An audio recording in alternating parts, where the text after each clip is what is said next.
जय हिंद दोस्तों। चीन ने रेयर अर्थ एक्सपोर्ट पर रोक लगा दी है। इंडियन ईवी मेकर्स अब घबरा रहे हैं।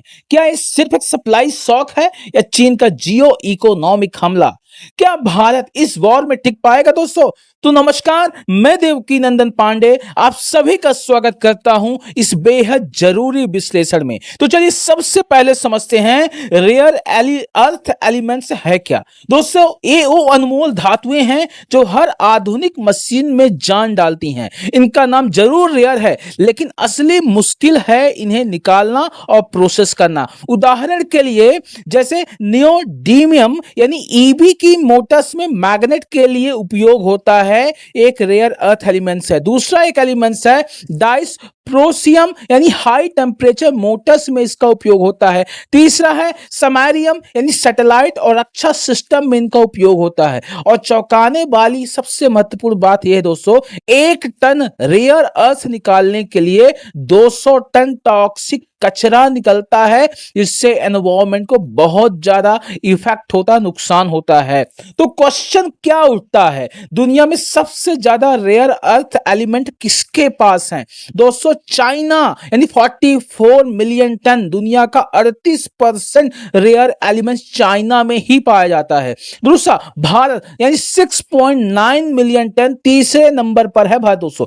लेकिन भारत इसका बहुत कम ही हिस्सा खुद निकाल पाता है। क्यों? क्योंकि पर्यावरणीय नियम, दूसरा प्रोसेसिंग टेक्नोलॉजी की कमी होने की वजह से, तीसरा बहुत ज्यादा निवेश की जरूरत है, बहुत ज्यादा पैसों की जरूरत है दोस्तों। देन चाइना ने अप्रैल 2025 में क्या चाल चली? चाइना ने दोस्तों 7 प्रमुख रेयर अर्थ एलिमेंट्स को और रेडीमेड मैग्नेट्स पर एक्सपोर्ट लाइसेंसिंग लगा दी। अब कोई देश सीधे चाइना से सामान नहीं खरीद सकता है, पहले लाइसेंस लेना पड़ेगा। भारत में क्या हुआ मित्रों, ईवी कंपनियां परेशान हो गई इस एक्शन की वजह से। मारुति ने ई विटारा प्रोडक्शन को घटा दिया, जो कि पहले 26,500 यूनिट्स का प्रोडक्शन रहता था, अब मात्र 8200 यूनिट्स का प्रोडक्शन हो रहा है ई व्हीकल में दोस्तों।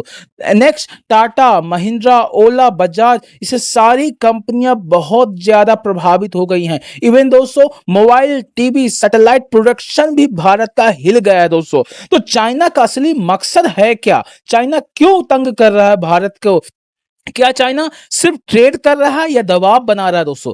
मिसाइल टेक्नोलॉजी में भारत की तेजी रेयर अर्थ एलिमेंट से ही आई है दोस्तों। जैसे अग्नि, ब्रह्मोस, हाइपरसोनिक जितनी भी मिसाइलें हैं उनमें सब में रेयर अर्थ बेस्ड सेंसर लगे हुए हैं, एलिमेंट्स का उपयोग किया गया है। दूसरा, ईवी सेक्टर में भारत की चुनौती बहुत ज्यादा चाइना को मिल रही थी। टाटा, ओला एवं मारुति जैसी कंपनियां सस्ती ईवी कार जनरेट कर रही थी, मैन्युफैक्चर कर रही थी, जिससे चीन का बाजार हिल गया था दोस्तों।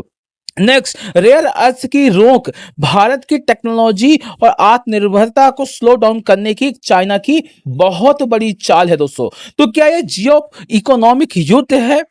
दोस्तों आप सब समझिए, चीन बम नहीं चला रहा, वो सप्लाई रोक रहा है। 2010 में जापान के साथ भी चाइना ऐसा कर चुका है, अब भारत के साथ यह जियो इकोनॉमिक वॉरफेयर शुरू कर रहा है। बिना गोली चलाए दुश्मन की इंडस्ट्री को रोक देना यानी इकोनॉमिक्स तरीके से हैंडीकैप कर देना कंट्री को। दूसरा, बिना धमाके के उसकी टेक्नोलॉजी की रीढ़ को तोड़ देना। तो एक डराने की रणनीति है, लेकिन भारत को मजबूत और बना सकती है ये चाइना की रणनीति दोस्तों। तो भारत का जवाब क्या है? भारत क्या कर रहा है इस चाइना के एक्शन के बाद? अपने रेयर अर्थ खनन और प्रोसेसिंग पर तेजी से काम करना शुरू कर रहा है।